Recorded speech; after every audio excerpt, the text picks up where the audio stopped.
Hello students, I am Professor Shyam Fulpagare. Welcomes you in another video lecture of subject SOM and MOS. Okay, so in previous lecture we discussed regarding the exam scheme, then question paper pattern and the syllabus for the subject SOM. Okay, so strength of material for the second year mechanical engineering students.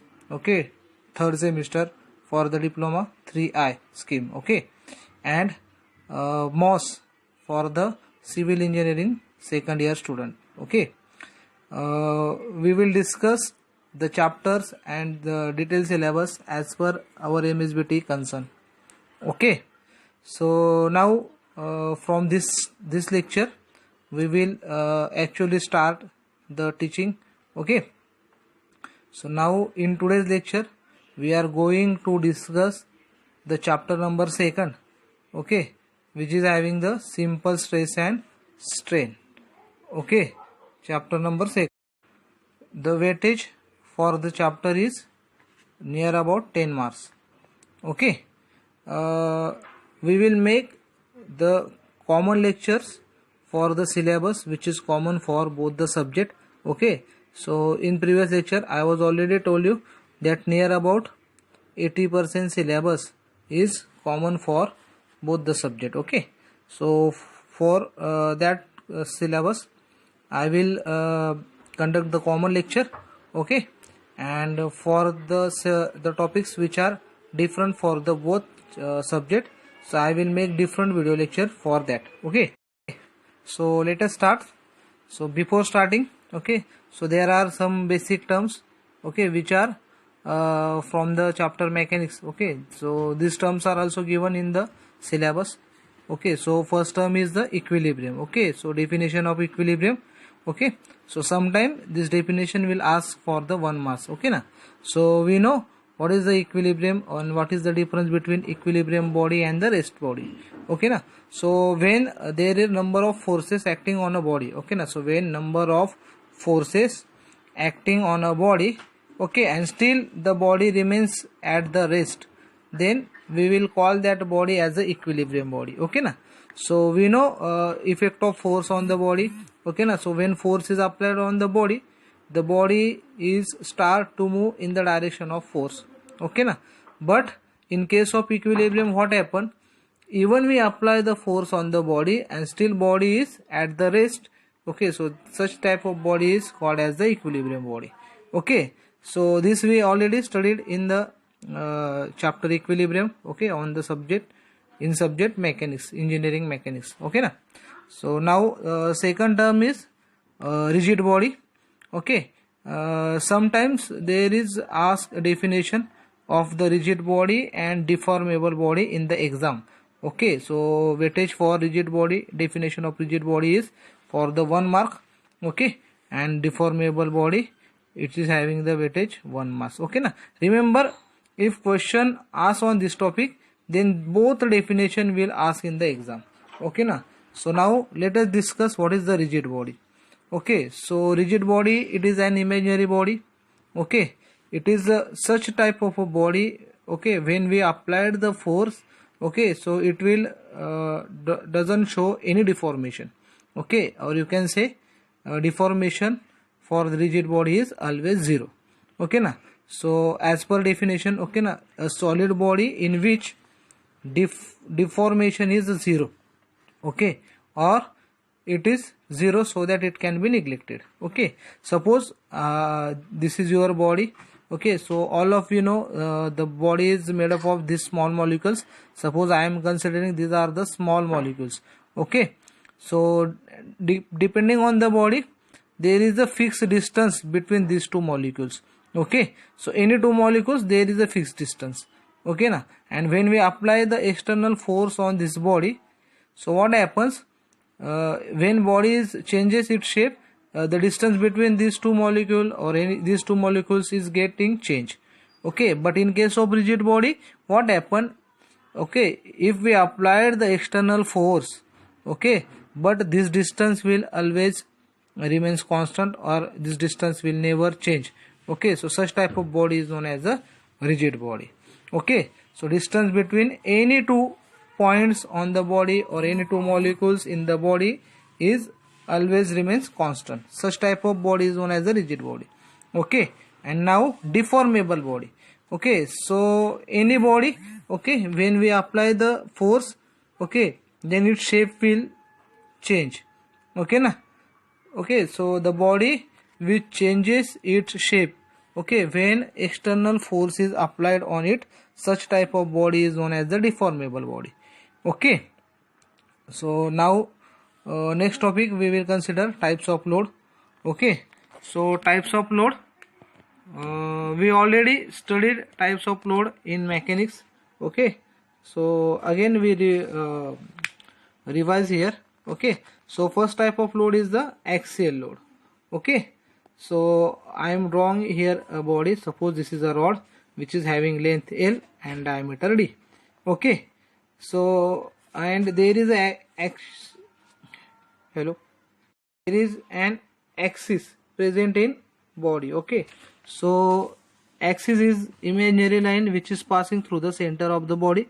Suppose this is the center, okay, and the line which is passing through this center, okay, is known as the axis of a body. Okay, so when the load which is acting on this axis of a body, okay, suppose a load is acting on the axis, okay, I am denoting the load as a P. Okay, so there are two loads. Okay, so this is the P, okay, going in left side, this P is going to the right side. Okay, so when the load which is acting on the axis of a body or the line of action of load coincide with the axis of a body, such type of load is known as the axial load. Okay, so now this axial load is having two types. Okay, so first type of the axial load is the tensile load, or we can also call that load as the pull load. Okay, and second type of load is the compressive, or you can say push load. Okay, so when load is acting on this axis, okay, and direction of the load, okay, now suppose this is your load, okay, which is acting here, okay, and this is the load which is acting here. Okay, so both the load acting on the axis, okay, but their direction is away from the body. Okay, direction is away from the body. Okay, so these are pull forces. Okay, so such type of load is known as the tensile load, or you can say pull load. Okay, and when in case of compressive load or push load, what happen? If load is acting on the axis but it is directed towards the body. Okay, so this is the load, okay, acted towards the body. Okay, na, so this load is always shown in pair. Okay, and when the direction of load is towards the body and passing through the axis, such type of load is known as the compressive load, or you can say push load. Okay, then second type of load is eccentric load. Okay, so when the line of action of load, okay, so here is line of action of load, okay, and this is the axis. I am drawing here one cylinder.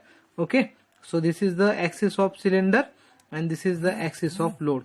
Okay, so when line of action of load is not passing through the axis of a body, okay, in this case, okay, the line of action of load is here and axis is here. Okay, so both are having some distance, not coinciding.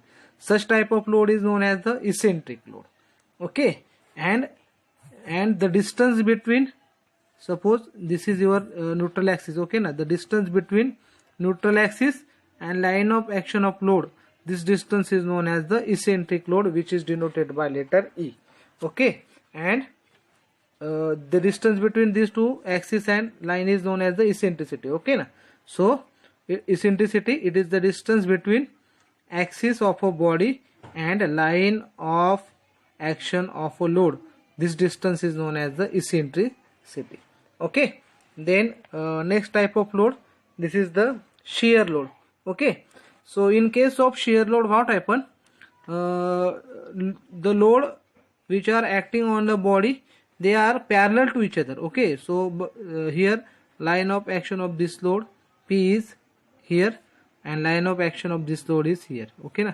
So remember, in this case what happened, both the forces are parallel to each other. Okay, and in here what is happening, the loads are in a same line of action. Okay, so in case of shear, loads are parallel. Okay, and effect of these two load, this body is shear out between the line of action of these two loads. Okay, so here this body is shear out here. Okay na? So such type of load is known as the shear load. Okay, then next type of load is the bending load. Okay, so load which bends the body. Okay, suppose in this case I am applying here one load, and these are two loads here. Okay, so effect of this body is bending this way. Okay, or suppose I am applying the loading in this way. Okay na? So in this case what happens, this body is bent at the center. Okay, such then the load which is make a bending in the body is known as the bending load. Okay, so bending load is also generate the stresses. We will discuss that topic in next lecture. Okay, then load number 5. Okay, so this is your twisting load. Okay, so suppose I am taking here one body which is fixed at this end. Okay, and load is applied on the external circumference of a body. Then result of this load, this body is twisted here. Okay, so at that case torque is generated here, which is calculated as load P and the distance between point of application of load and axis.